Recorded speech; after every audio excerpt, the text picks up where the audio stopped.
जय श्री राम। दोस्तों, आप सभी का रामायण कथा के आज के इस भाग में स्वागत है। राम जी और भरत का परिसंवाद।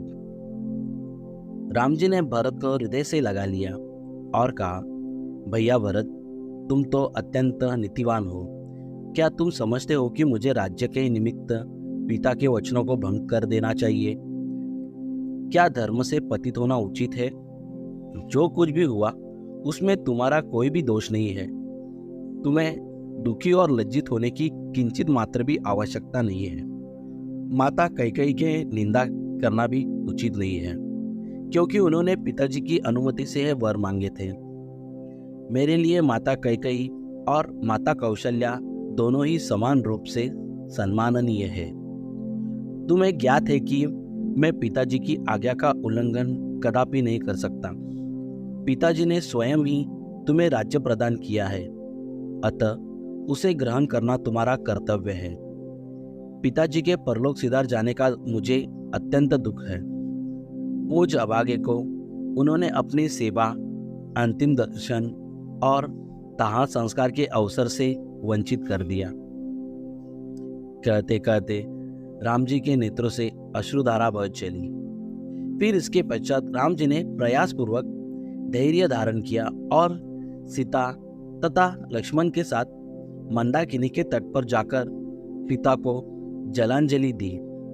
वक्कल चीर धारण किया, अंगूदी के गुदे का पिंड बनाया और उस पिंड को कुशा पर रखकर उनका तर्पण किया।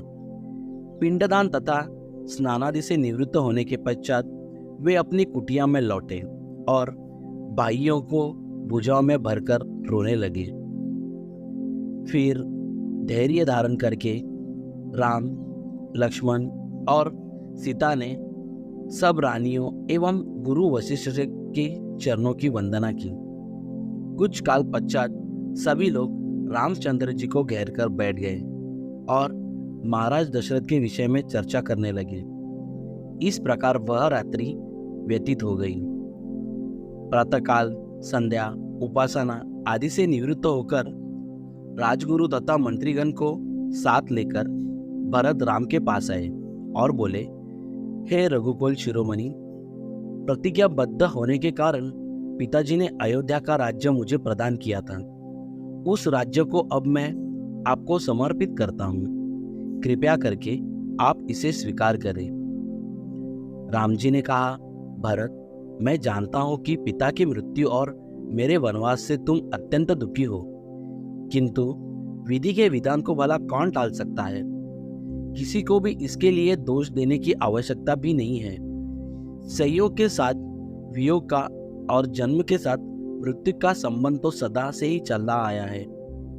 हमारे पिता सहस्त्र यज्ञ, दान, तप आदि करने के पश्चात ही स्वर्ग सिधारे हैं, इसलिए उनके लिए शोक करना व्यर्थ है। तुम्हें पिताजी की आज्ञा मानकर अयोध्या का राज्य करना चाहिए और मुझे भी उनकी आज्ञा का पालन करते हुए वन में निवास करना चाहिए। राम जी के ये तर्कपूर्ण वचन अकाट्य थे। इन वचनों को सुनकर भरत ने हाथ जोड़कर कहा, हे आर्य, इस दुर्घटना के समय मैं अपने नाना के घर में था। मेरी माता के कारण ही यह सारा अनिष्ट हुआ। मैं भी धर्माधर्म का कुछ ज्ञान रखता हूँ, इसलिए मैं आपके अधिकार का अपहरण कदापि नहीं कर सकता।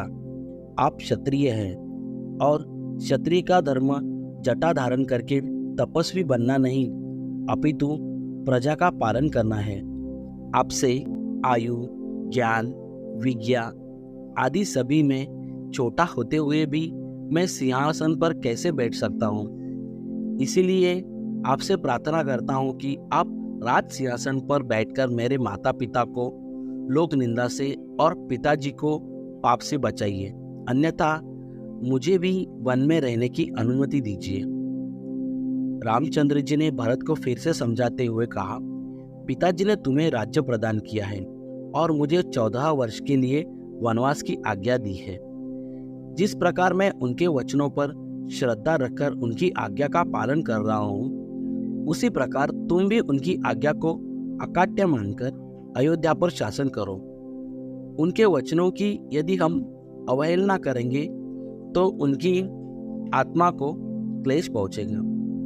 तुम्हें राज्य कार्य में समुचित सहायता देने के लिए शत्रुघ्न तुम्हारे साथ हैं। पिताजी को अपनी प्रतिज्ञा के ऋण से मुक्ति दिलाना हम चारों भाइयों का कर्तव्य है।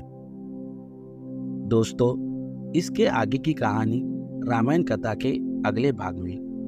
दोस्तों, आप सभी से ये निवेदन है कि अपने इस चैनल को लाइक, शेयर और सब्सक्राइब जरूर कीजिए और कमेंट करके आपका अभिप्राय भी जरूर दें। और हाँ, साथ ही साथ बेल आइकन को भी प्रेस कर दीजिए। धन्यवाद। जय श्री राम।